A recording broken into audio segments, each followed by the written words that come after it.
Okay, everybody, welcome to this video. In the previous video, we created our VPC DHCP options set, which means that any machines that are spun up in that VPC will be able to resolve the Active Directory domain name. So mastersof.cloud exists as an AWS AD, and when people look up a computer or a user or anything within that domain, they'll be able to resolve those IP addresses.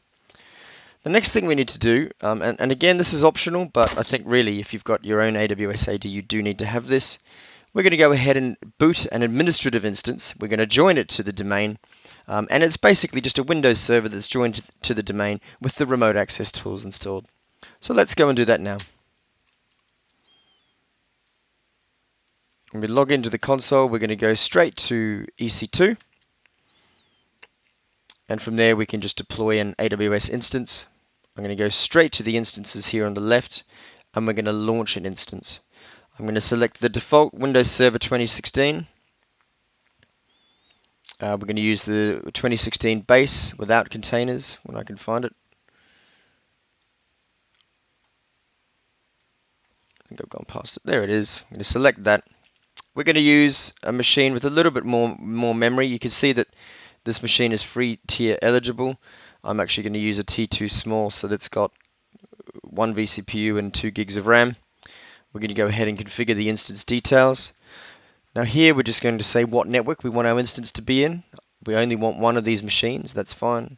And I'm going to drop it into the EU West 1A subnet. It's either or, I could drop it into 1A or 1B. I'm just going to put it into 1A. I'm going to let it auto-assign a public IP address. I'm going to ask it to automatically domain join the new directory that's available. So that means I will be able to log in with my admin username and password that was created at the start of the AWS AD deployment. However, in order to proceed with the domain join directory, we need to create an IAM role for the instance to use to join the domain. So let's click on the option here to create a new IAM role now. I'm going to select that, and it's going to take me to Identity and Access Management within AWS. And here we're going to create a new role. So if we click on the button that says Create Role, we're going to want to connect to an AWS service. So we select the AWS service. We want to be able to connect to an EC2 service. And then we want to connect to the EC2 role for Simple Systems Manager. So I'm going to click on that and click Next on the permissions. And so these are the attached permissions that will now be added to the role, which is fine. We're going to click Review. We'll give this role a name of AWS Domain Join. Oops, I can't have a space. And allows EC2 instances to call AWS services like CloudWatch and SSM on your behalf. I'm going to go and click and create the role. So the domain join role has been created. I'm going to close IAM now. I'm going to click refresh, and we're going to use AWS domain join. Happy with all the other options there, so we're going to click next. Happy with the options for the storage here. We'll click next for the defaults. I'm not going to add any tags at this point. Now we do need to set a security group. It's going to go ahead and create a new security group here, which is RDP, TCP, and it's going to allow port 3389, which is Windows RDP, and it's currently going to allow it out or anybody in from the internet. Now, that's inherently insecure, and AWS are kind enough to add or give us an option here where I can go my IP address, which means that this is the IP address that I'm coming from currently on my home internet broadband. And so only people coming from my home IP address will be able to connect via 3389 to this instance. Happy to leave all those for now as the default, and we'll click Review and Launch. Happy with all of the details here, so we're going to click Launch. I'm going to go ahead and create a new key pair for this instance. We'll call this the KP for key pair -EW1 for the region that I'm in, and we'll call this servers. We've got a fairly obvious key pair name. I'm going to download that key pair. I'm going to save that locally here. And then when I launch the instance, this is what I need. I need to be able to use this PEM file to be able to decrypt the administrator username and the password. Let's go ahead and launch. I'll pause the video while we wait for that. So while we're waiting for the instance to spin up, as I selected the default option for assign a public IP address, I think we're going to find that the instance won't get an elastic IP or a public IP address, which means we won't actually be able to connect to it. So while we're waiting for it to spin up, I'm going to go and get another elastic IP address. Actually, looks like I've got one here already. Let's associate that with the instance that is booting. There it is. And associate it with the private IP address. And we'll associate that IP address to that instance now, which means I can connect to this new Windows instance on that public IP address here. And it's this IP address that I use to connect via Microsoft RDP. I can also, now that you'll see that the instance is now running and the status checks are complete, so the machine is ready to go. If I click on the connect option here, it would allow me to download a remote desktop file. But from Apple Mac, it doesn't allow you to, the password cut and paste doesn't really work very well. So I'm going to do this manually. The first thing we need to do though is get the password for this instance. And we use that by clicking the get password option here. We choose the private key, which we previously saved to our downloads directory here. There's the PEM file. We decrypt the password. I'm going to cut and paste this carefully.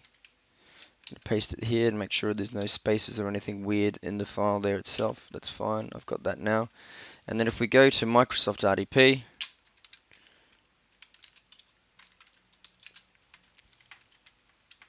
I can provide the details manually to connect to this new instance. So here we go. We'll call this AWS MOC Bastion host. Now, a Bastion is just basically a machine that sits in it's an administrative instance that sits in the DMZ that has specific access to be able to administer instances on your private and public network. For me, it's just a machine we're going to use to bounce into our Amazon VPC and connect to our AD Active Directory.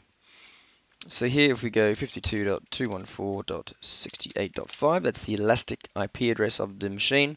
And if we type administrator and Apple V.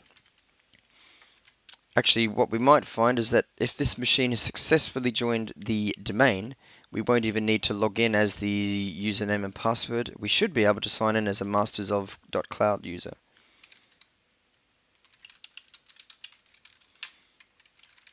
And we can provide that password instead. Let's see if that works for us. If not, we can log in as the local user and go through from there. Let's save that setting there. And we'll go ahead and connect to it now.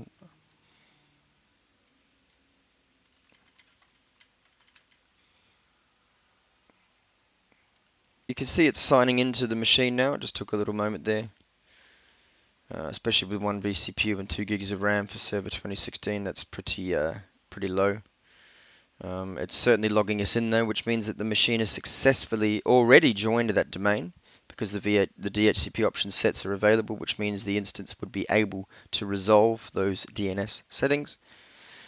And now that it's a member of the domain, we can install the Remote Server Administration Tools, or the RSAT, and then we can administer our AWS Managed Active Directory.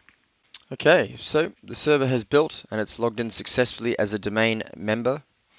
And if I was to go to the command prompt on this machine, and we do an ipconfig-all, we should see our DNS servers as the Active Directory machines that have been spun up. And you can see 10.0.0.139 and 10.0.1.241.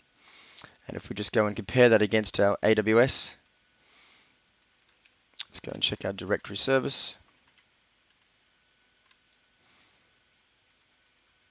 Ideally, we already know what's working, but this is just to confirm so you know where to look. So we expand the directory, and there you can see the DNS servers 10.0.0.139, 10.0.1.241. Now, if the machine hadn't joined the domain and I couldn't sign in, then this is probably where we would need to check, and it would be the DHCP option set for the VPC that our instances are running in. So that's good. The machine's joined to the domain. We're logged in as the admin account of the Active Directory domain.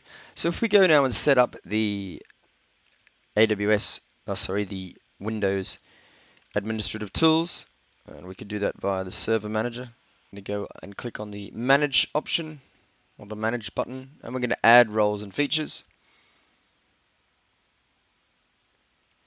And from here, we're going to install the features that we need to be able to administer Active Directory. I'm going to keep clicking next. We want to install it onto this machine that we're connected to. That's fine. Not interested in changing any of the roles at this stage, so we'll just ignore that and click Next. And here under the features, if we scroll down to Remote Server Administration Tools and we expand this option and we expand the Role Administration Tools, you can see we've got ADDS and ADLDS tools. If we expand that and we enable or tick the lot, that will install those for us.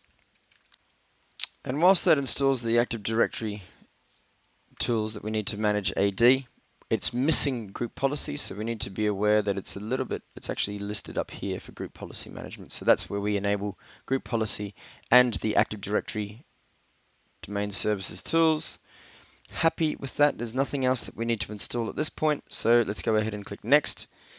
We can tick to restart the destination server if we need. Happy to do that. It's only a Bastion host. There's nothing on it really, and no users that are connecting to it at this time. So off we go. It will go ahead and install those features on the machine. I will pause the video while we wait for those installs to take place. So we can see now that the installation progress for that has complete. I'm going to close that. I'm going to close the server manager. And now if we click in the start menu, we should have some Windows administrative tools like Active Directory users and computers.